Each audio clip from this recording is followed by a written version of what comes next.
வணக்கம் நண்பர்களே. இந்த வீடியோவில் நம்ம மொபைல் ஃபோட்டோகிராஃபி இம்ப்ரூவ் பண்ணுறதுக்கான 5 டிப்ஸ் பற்றி பார்க்க போகிறோம். வாங்க பார்ப்போம். ஸோ ஃபஸ்ட் நீங்கள் கேமரா ஓப்பன் பண்ணது என்ன பண்ணணும்னா, உங்கள் செட்டிங்ஸில் போய்ட்டு கிரிட்ஸ்ன்னு ஒரு ஆப்ஷன் இருக்கும். ஸோ அதை ஆன் பண்ணிக்கோங்க.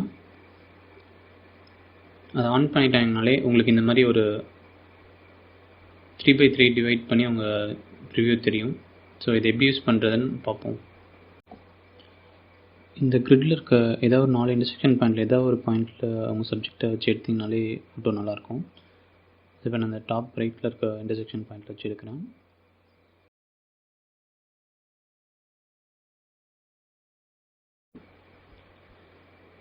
ஸோ இப்போ நம்ம சப்ஜெக்டை அந்த பாயிண்ட் ஆஃப் இன்டர்செக்ஷனில் ஃப்ரேம் பண்ணாலும் நமக்கு பேக்ரவுண்ட் கொஞ்சம் டிஸ்டர்பன்ஸாக இருக்குது, ஒரு சாட்டிஸ்ஃபைங்காக இல்லை. ஸோ ஜஸ்ட் ட்ரை பண்ணுங்கள், வேறு எப்படி ஃப்ரேம் பண்ணலான்னு ட்ரை பண்ணுங்கள். ஒரு டிஸ்டர்பன்ஸ் இல்லாத ஒரு பேக்ரவுண்ட் பாருங்கள்.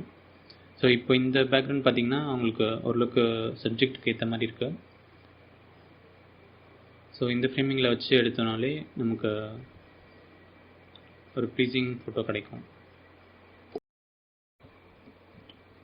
ஸோ இந்த டிப் என்னென்னா, நம்ம எங்கே டேப் பண்ணுறோமோ அதுக்கேற்ற மாதிரி எக்ஸ்போஸ் ஆகும். ஸோ இந்த டிப் நிறைய பேருக்கு தெரிஞ்சிருக்கும். ஸோ அது பண்ணாலே உங்கள் சப்ஜெக்டோட எக்ஸ்போஷருக்கு ரொம்ப கரெக்டாக இருக்கும். ஸோ நீங்கள் எதை எடுக்க போகிறீங்களோ, எதை மெயினாக ஃபோக்கஸ் பண்ணுறீங்களோ அது மட்டும் கரெக்டாக எக்ஸ்போஸ் ஆகிருக்கும். ஸோ ஆட்டோமேட்டிக்காக உங்களுக்கு அந்த பிக்சர் ரொம்ப ப்ளீஸிங்காக இருக்கும் பார்க்க. ஸோ இப்போ பார்த்தீங்கன்னா அந்த செடி தான் என்னோடய மெயின் ஃபோக்கஸ். ஸோ அதுக்கேற்ற கரெக்ட் எக்ஸ்போஷர் நான் செட் பண்ணுறேன்.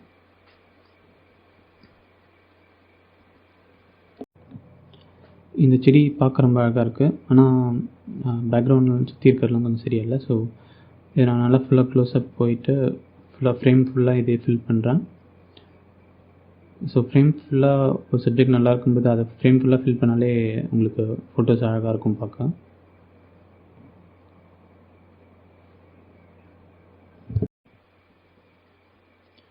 ஸோ இந்த டிப் வந்துட்டு லீடிங் லைன்ஸ்னு சொல்லுவாங்க.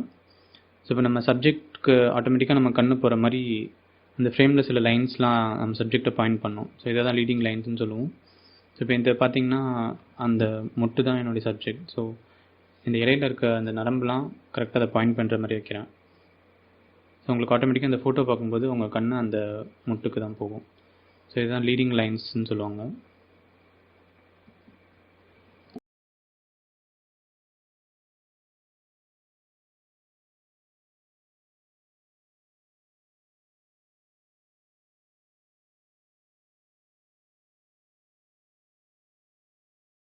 என்ன நண்பர்களே, இந்த 5 டிப்ஸும் உங்களுக்கு பயனுள்ளதாக இருக்கும்னு நம்புகிறேன். இதை மறக்காமல் முயற்சி பண்ணி பாருங்கள். உங்களுக்கு வேறு எதாவது டிப்ஸ் தெரிஞ்சிருந்தாலும் கமெண்ட்டில் சொல்லுங்கள். இல்லை வேறு எதாவது தெரிஞ்சுக்கணும்னு நினச்சிங்கன்னா அதையும் கமெண்ட்ஸில் கேளுங்கள்.